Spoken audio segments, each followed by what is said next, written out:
Dr. Andy here. Today I want to discuss the number one biomechanic or a mechanical issue that I get with all of my long distance runners that leads to an overuse injury in the legs. Okay, so we're approaching marathon season here. Even if you're just a long distance runner, you don't have to be shooting for a marathon in November or October.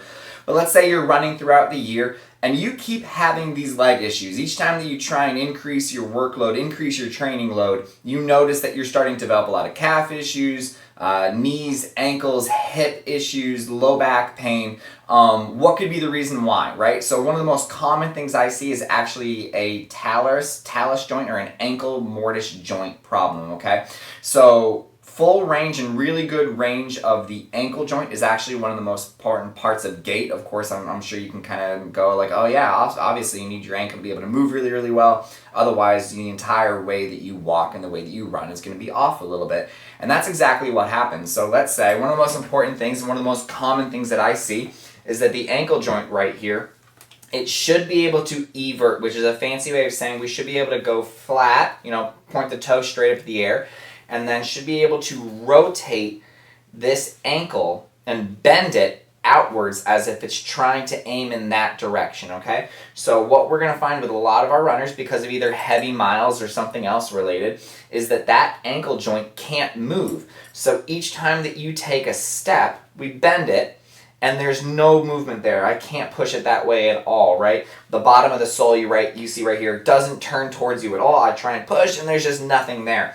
So whenever you take a step, whenever you run, your ankle is not moving in its most optimal pattern, right? So as a result, it stresses the heck out of the muscles of your calf, which leads all the way on up. We can see knee problems, we can see hip problems, we can see low back pain as well, right? So when we get runners with low back and hip and knee pain, we work all the way on down.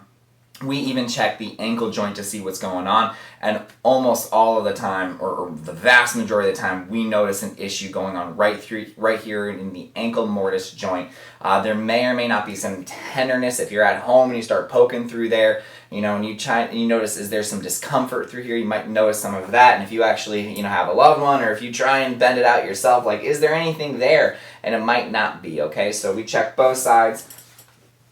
This side actually on Regina, the eversion is great, and then on this side there's actually very little. Okay, so when we treat that in the office, obviously we're going to do a really good history, we're going to do a really good exam, we're going to work on these muscles in the calf and of the lower leg, make sure everything's loosened up, and if we're going to do a manipulation or an adjustment of the ankle, what we're trying to do is we're trying to induce good eversion. We're trying to make sure that we get that joint moving a whole lot better. It's actually quite a simple adjustment. We grab the ankle and we do a quick little pull. And it's really common to hear a loud little pop when we do that as well. And then we retest and we make sure, oh yeah, look, the ankle is able to move a whole lot better. And typically we find almost immediate reduction in pain and muscle spasms on the next run, okay? So if you have any questions, if you ever experience when you're adding load to your training for your marathon or your next big run, you're starting to develop a lot of lower limb pain or low back pain, make sure you get that ankle joint checked out as well, okay?